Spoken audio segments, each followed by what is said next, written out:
Bienvenue au Empire SMF, la série de compétitions qui arrive avant la neige. À chaque émission, on vous fait découvrir un athlète québécois qui participe à la conception du parcours d'un arrêt de la série. Et ça, pour vous faire découvrir et redécouvrir nos athlètes québécois, mais aussi pour mettre un peu de piquant dans la compétition. Aujourd'hui, pour le 4e arrêt de la série, on vous dévoile le parcours signature de Guillaume Marquis, champion de la série SMF en 2010, qui lui a valu un voyage au Salvador. Quand même, pour en apprendre un peu plus sur Guillaume, regardez ce qui suit. Je m'appelle Guillaume Marquis, j'ai 21 ans et je viens de Terrebonne.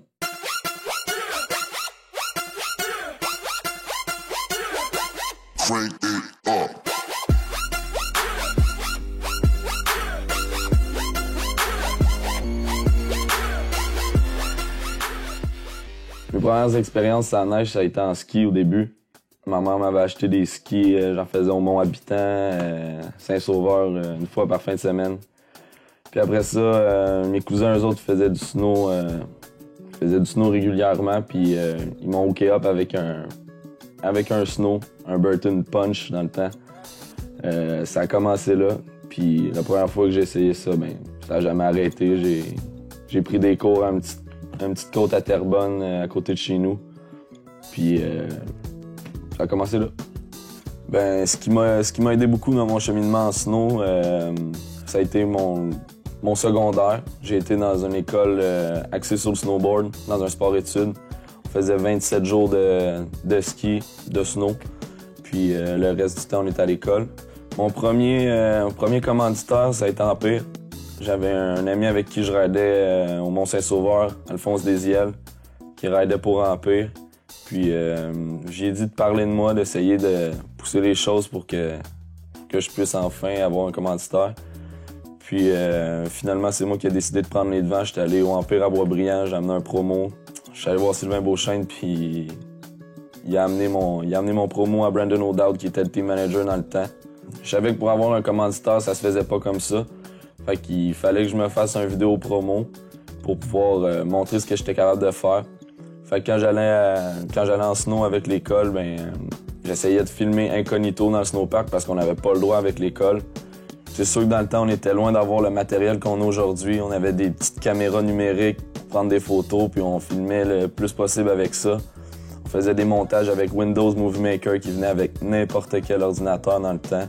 Pour moi, les SMF, ça a été une bonne partie de mon évolution en snowboard. Ça a été la première compétition que j'ai faite.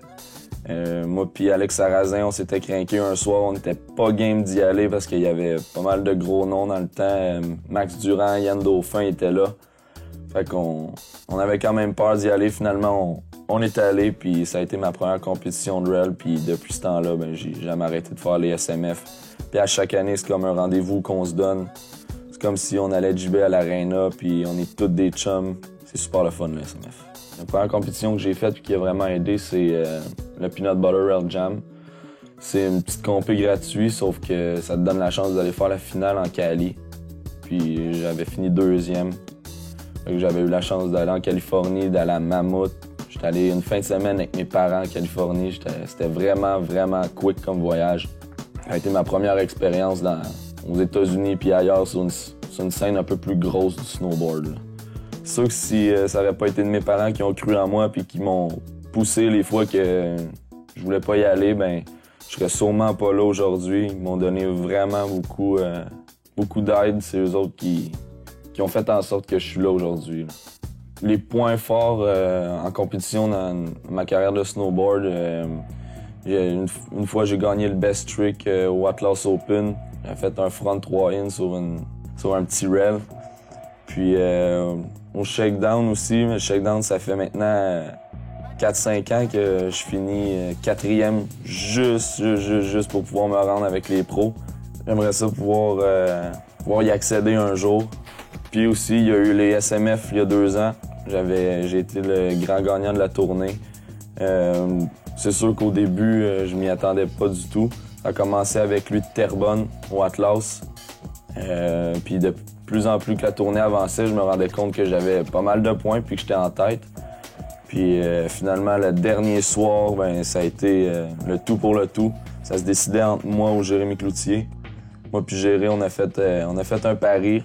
On s'est dit que si lui gagnait, ben, il me faisait profiter du prix. Puis si je gagnais, ben, j'allais le faire profiter du prix aussi. Fait que finalement, j'ai remporté le Grand Prix, qui était un voyage au Salvador.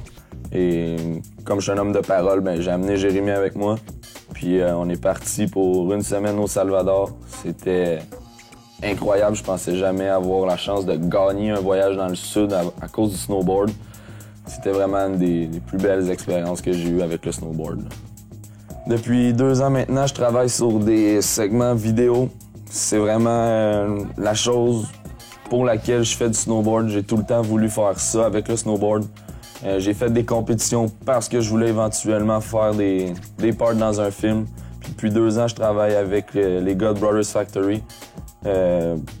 Quand j'étais petit puis que maman venait de m'acheter mes skis, ben c'est leur film que je regardais puis c'est mes idoles que je regardais dans ces films-là. Maintenant, je filme avec eux, j'ai la chance de les côtoyer toutes les fins de semaine. Suite à ma première part dans Brofac, j'étais vraiment motivé à faire une deuxième part meilleure que la première. J'ai travaillé vraiment fort, ça a été une de mes meilleures saisons. Malheureusement, ça s'est arrêté assez sec. Je me suis blessé au genou, la grosse affaire, les ligaments déchirés, les ménisques arrachés. Heureusement pour moi, j'ai quand même eu un 2 minutes dans le film. Je suis vraiment content pour ça. Les gars, ils ont vraiment tout fait pour que je puisse avoir une part. Si quelqu'un m'aurait dit il y a 5 ans que j'allais designer un SMF, je l'aurais pas cru. Je connaissais pas personne dans ce milieu-là il y a 5 ans. C'est sûr qu'il y a j'ai un petit peu de stress à faire ça. J'ai envie que tout le monde s'amuse sur mon setup, tout le monde performe bien. Mais c'est tout un honneur pour moi de faire ça. Au retour de la pause, vous verrez Guillaume Marquis en plein travail pour réaliser un module original pour le 4e arrêt de la série. De retour au Empire SMF, depuis quelques années, Burton Snowboard travaille sur un système d'ancrage de fixation qui permet une possibilité de positionnement infini. Patrice Lucier, représentant Burton, nous explique les avantages du système Channel.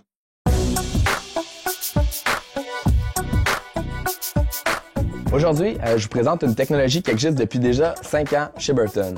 Burton, c'est une compagnie qui a été fondée en 1977 par Jake Burton. C'est une compagnie privée, mais Jake est toujours à la barre de sa compagnie. C'est une compagnie qui est vraiment basée sur les commentaires des riders pour qu'à chaque année, on vous donne vraiment là, la meilleure ligne possible. Fait que la technologie, c'est le channel. Le channel, c'est la petite ligne ici qui permet d'apposer la fixation, de fixer la fixation sur la planche. Vous voyez, c'est pas des trous avec des vis, c'est vraiment une ligne qu'on va insérer des petits inserts, ce qui va faire en sorte que on va pouvoir fixer la fixation. L'avantage de ça, d'avoir juste une ligne, c'est qu'on n'est pas restreint à avoir des vis. On a vraiment une possibilité infinie d'angle ou infinie vraiment de déplacement là, sur sa planche. Ensuite de ça, combiné avec la fixation EST, on vient créer aucun point mort sur la planche. Fait que quand la planche elle flex, la fixation qui a pas d'embase va venir flexer avec justement le board pour faire avoir un flex qui est très naturel. On a tellement aimé cette technologie-là qu'on l'a même amené sur notre fixation de la ligne régulière avec une technologie qui s'appelle Reflex. Fait que c'est une fixation avec un disque qui va s'apposer sur n'importe quel board de d'autres compagnies ou même des boards avec des fixations avec des inserts 3 trous, puis qui va aussi venir flexer avec la planche. C'est sûr que ça flexe pas autant que le EST, mais c'est quand même assez similaire. Pour conclure, on vous invite à venir essayer le système Channel et les fixations EST. Vous pouvez regarder sur burton.com, vous allez voir où est-ce qu'on est au Québec cet hiver. Bon riding, on vous souhaite beaucoup de neige. Cette saison, les planchistes ont un défi supplémentaire puisqu'ils doivent s'illustrer sur un tout nouveau module dessiné par un professionnel du snowboard. Cette fois-ci, c'est Guillaume Marquis qui a rencontré l'équipe de Pro-Am Productions pour mettre sur papier son propre module personnalisé. Allons voir ce que ça donne.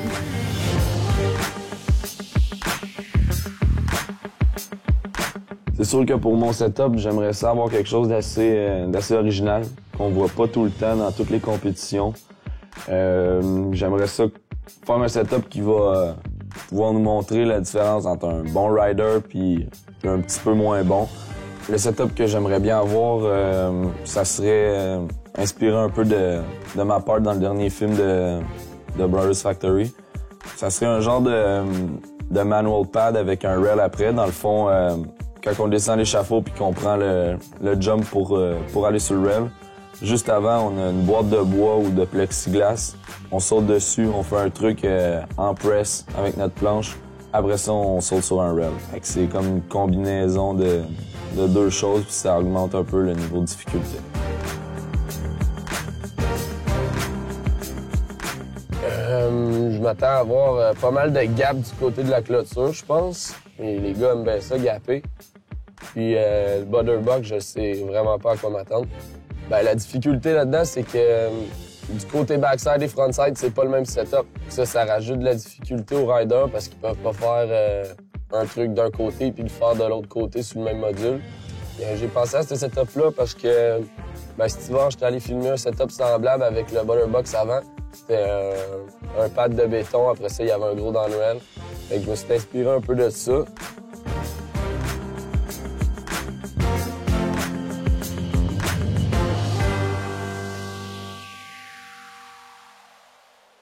Après beaucoup de temps passé sur la conception du module, on rejoint maintenant Guillaume pour le dévoilement. On arrive au setup, au fuzzy, on va voir de quoi ça a l'air.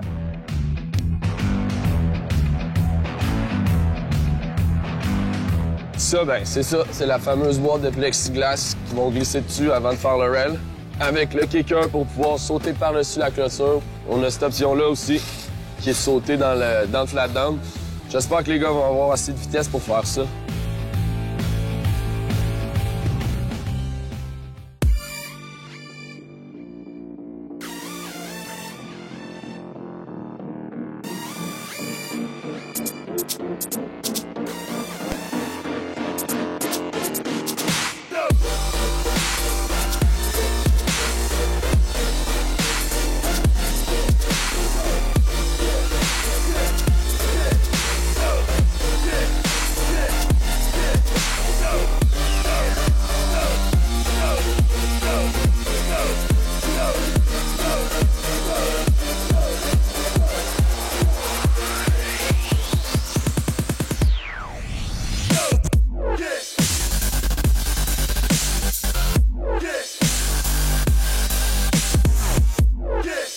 Nick, qu'est-ce qui s'est passé? J'ai sauté sur le down flat down en partant de l'autre bord. Puis ça donnait que mon board n'a pas tenu le coup. Toi, t'étais pas là la semaine passée, donc tu découvres 2 nouveaux modules cette semaine. Qu'est-ce que t'en penses? Ouais, en plein ça. La semaine passée, je suis pas venu. On a eu un empêchement. Mais je suis bien content d'être venu ici aujourd'hui parce que les 2 setups sont vraiment hot. Sérieux, le down flat down, il est parfait. Puis le setup à marquer, c'est carrément de l'innovation. Fait que ça, c'est vraiment le fun pour ça.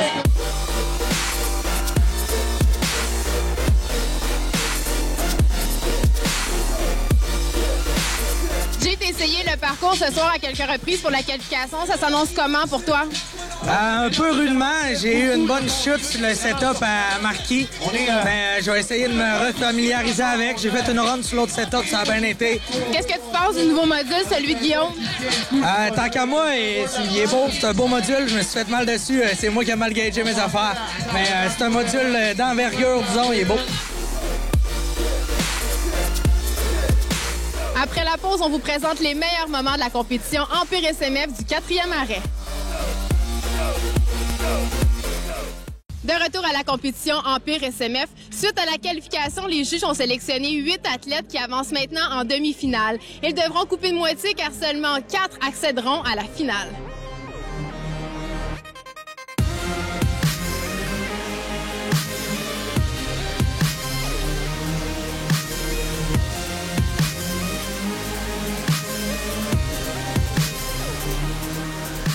Jusqu'à maintenant, Michel Grégoire, qui était en tête de la série Empire SNF. Malheureusement pour lui, la soirée s'est finie un petit peu plus tôt que prévu.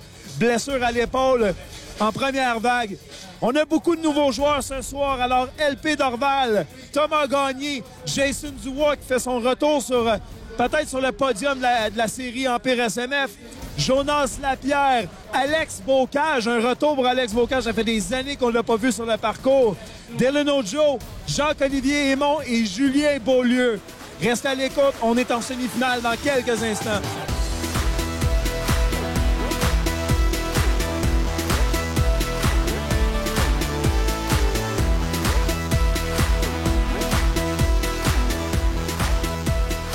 Au départ, Jacques-Olivier Aymon contre Dylan Ojo. C'est Aymon qui va s'élancer en premier.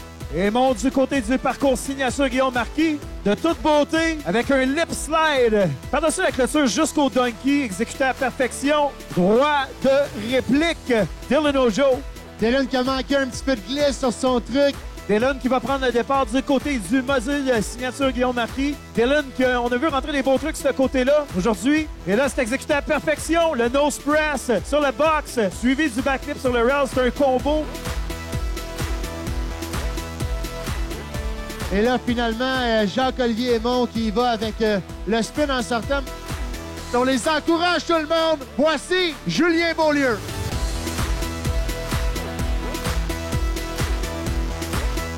Alex Bocage avec son truc signature, Hugues. Ouais, Alex Bocage avec son gap to lip. Il nous sort ça tout fakey. Alors cette fois, ça va être au tour de Julien Beaulieu. On inverse les modules. Voilà, Julien Beaulieu, sécuritaire, mais quand même backlip. Et c'est Alex Bocage qui va prendre le départ. Dernière chance, déjà.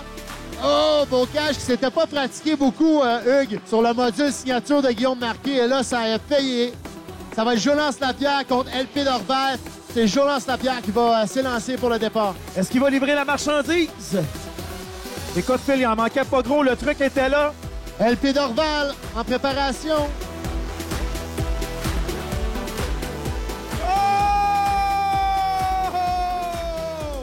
Écoute, c'est 3 en 3 pour LP Dorval sur le backside.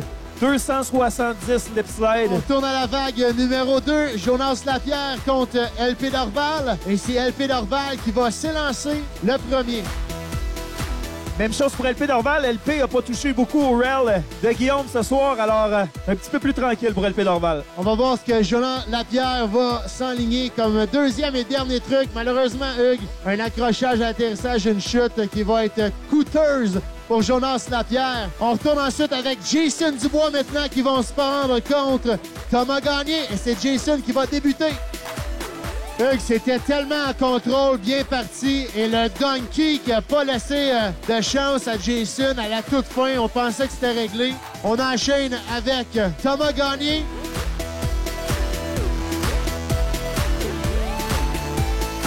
C'est bien exécuté pour Thomas Gagné.